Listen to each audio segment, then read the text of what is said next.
Hello, Froggy here, and today we'll be taking a look at Riven's lair. I'll be using the first of the weekly missions, but if you've already completed that, you can just lower your light and do the playlist version. It'll only match you with low light people, so it's basically LFG for glitching. It's a big area, so I'm not going to cover it all in this video. But we will be going to one of the areas that I think is probably the most interesting. Scurry through these halls, all you please. Don't worry, we will. The Queen risks your lives. Waste precious This time sunlight on up here has the earliest hole I was able to find. Oh, is it less fun when something you want is Just at want stake? to get up Petra. there via any means, and Apologies, my there queen. is an easy hole you can jump out of. You know my conditions. Spoiler Secure warning for every those of end. you who the don't want any bargain is location-based forfeit. spoilers. Before we go much further, we should talk about how this place is laid out. Luckily, things are labeled because it can get a bit confusing. We start off in Monastery, and for the first mission at least, we go to Gardens. They all have alternative names as well. Like, Monastery is First Steps, and Gardens is Sensorium, I think? Anyways, we're going to be heading to Cosmic. You'll notice I'm sparrow flying. That's because any one of the paths that is not the active one will allow you to summon sparrows, which is pretty neat. This is the case in the playlist version too, which can be helpful if, say, you want to be flying a sparrow around in Garden, because you can't do that in the first of the missions. The rooms are also nice and labeled. 2B Combat 1 and 2B Combat 2 are part of the Monastery line, which I believe is one of the ones you'll see on the playlist, but not in the first of the story missions. A lot of the holes into these areas are actually old holes, as various assets have been taken from other parts of the Dreaming City. These arrows here tell you about how to hit the various load zones. All three of them are connected to the other two that they are not. So no matter which zone you're in, you can hit Cosmic right over here. You can see that the 2 series rooms are gone, since those were part of Monastery. But Trap Storage V2 and Trap Storage are still there. So let's go check out the 3 series of rooms. Cosmic's other name is Observatory, which you should see flash up on the screen here and there. Right there. First up, we'll be looking at 3A Combat, also known as the Gnashing Chamber. It just so happens that this is also the Vault encounter, and we know how to break into Vault. Good old intangible spot above the door. We've got our rock, our path in between the areas. Looks like one of the connective portals inside of the room featuring a very prominent globe that we have collectively decided to call stairs, with the stairs appropriately covered by grass. And we've got the trees on the left. We can get out the same way we got in, just like you can with the Vault encounter. Ah, intangible walls and knowing where to find them. Just through this wall, we've got an area which is unlabeled, which we presume is because it is a pretty iconic building and not one you are likely to forget. Thanks to Elite, who was exploring this area with me, who noticed that the side of this is just open.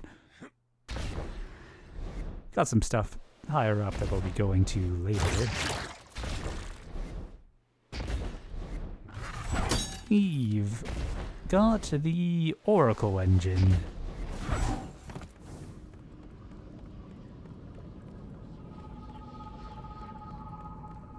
An appropriate place to be called the Observatory.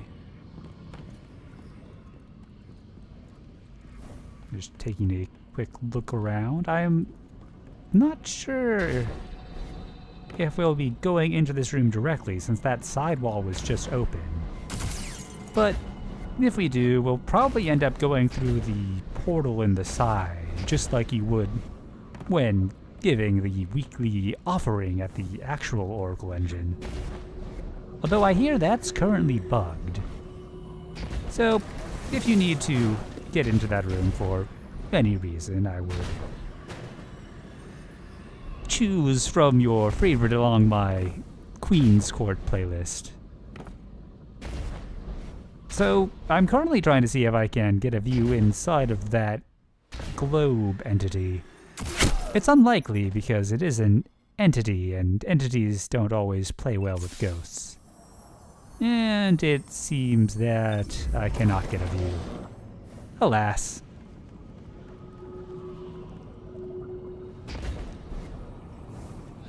Let's head on out. There was an upper room, which I am not quite sure what it's going to be used for, but the Oracle engine area did have an upper room in the patrol space. But I don't think it has the side room, so let's see if we can get a view inside. It's pretty square, so probably not going to be able to actually find a hole into there. But maybe we can take a look inside. Just going to drop a sparrow upside down, and I don't know if that bonk was good enough. We'll see in a moment. And it either wasn't or the sparrow was in the way. Actually, there was another possibility. Could have been that my spawn point was just too close. Let's set a new one farther away and try that again. Let's get a good bonk. And go ahead and summon a sparrow to move that one out of the way. Now I just need to die not above ground. Hopefully that doesn't mess it up. And let's see what we've got. So we've got a little connective room here. I don't see a portal, so I don't even know if this one's going to be used. I don't know.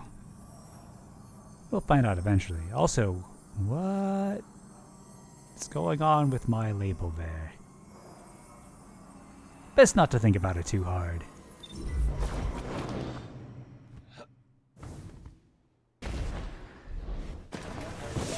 Got the top of this room, which is solid.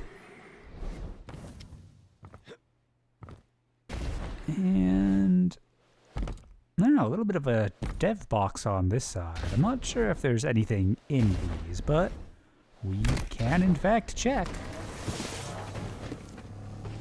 Let's set a spawn point. And do another sparrow bonk.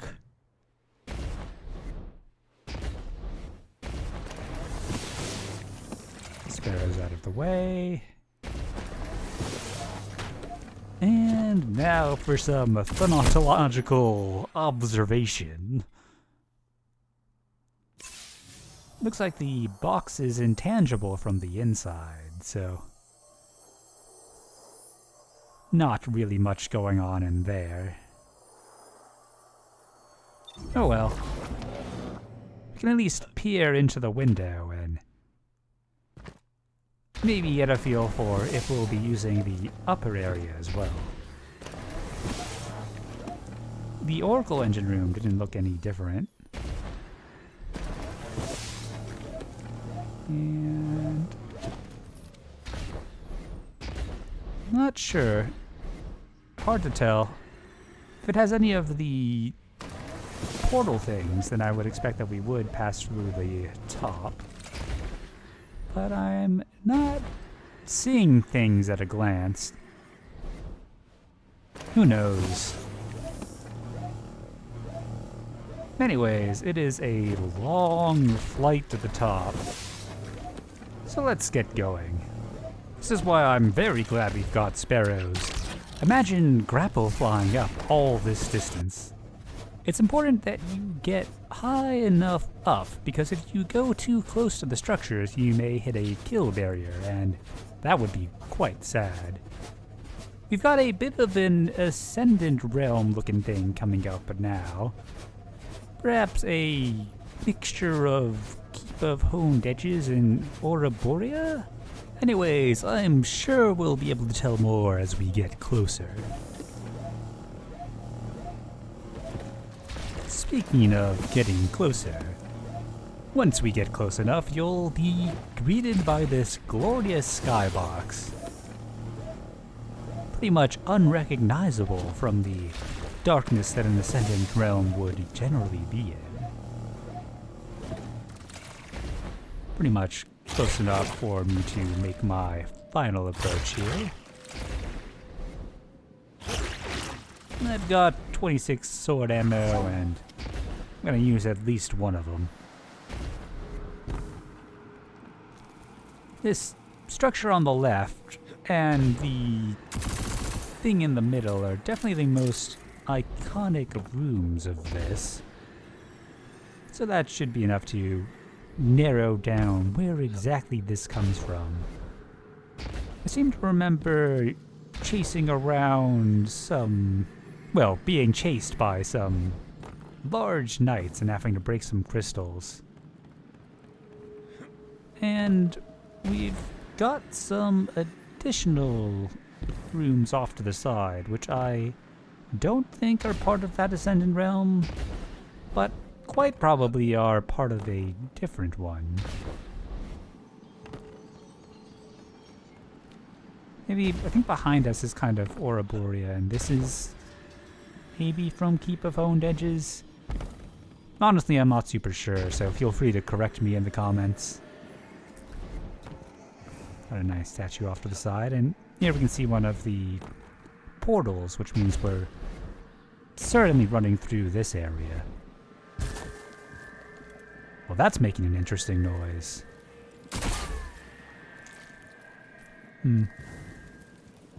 Anyways, let's get heading over to that Watchtower. Luckily, this flight is a whole lot shorter, so you don't have to worry about your hand cramping up while sparrow flying to do it. Sword flying makes for a little bit more of a nice visual for the approach. We've got an open window here that we can use for a bit of a preview. We've got some sort of a table going on. The walls get to be intangible somewhere around here, so we can take a little bit of a shortcut going around. Seems that was a little bit too early. Bamboozled by the stained glass. And now it's decided to be solid. Oh, there we go. Let's see. I swear this was not solid before.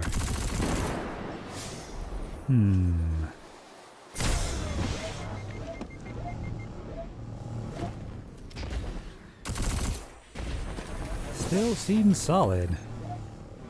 And yet it isn't. Seems we've got one of the rare cases where ricochet rounds tells us lies.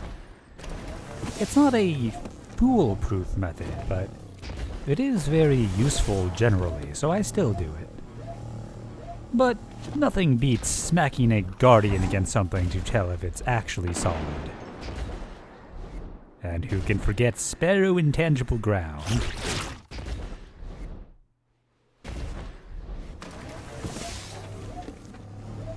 So, I know from previous Watchtower experience that there is a hole in the top. It looks like the top's got a bit of a covering, so we're going to have to go underneath. Thanks to Gerbsnail, who pointed out to me that there was in fact a nice and easy way to get underneath the kind of covering. Although I entirely forget where it is, so I always fumble around a little bit. If you go too low here, there is a kill barrier, so be a little bit careful. Probably going to be easiest for me to grapple fly up from here. Although I'm sure that that is not necessary. I think we're within it now. Yeah, you can kind of see the curve of it.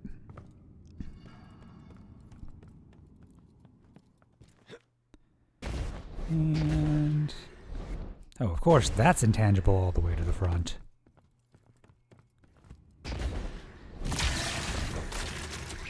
Just avoiding touching the ground, so grapple flying is nice and easy.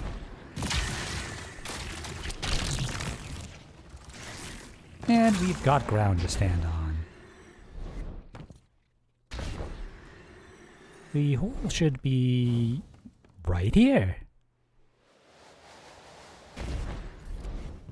And we've made it inside. Not seeing obvious portals for this place. That door might be real. Just didn't mean to do that. But yeah, there is a kind of entity check you can do to see if something might possibly move around. You get bullet marks there, but wasn't getting them on the door doesn't mean it opens, but it might. Yeah, wonder what this room will be for. But I imagine we'll find out with time.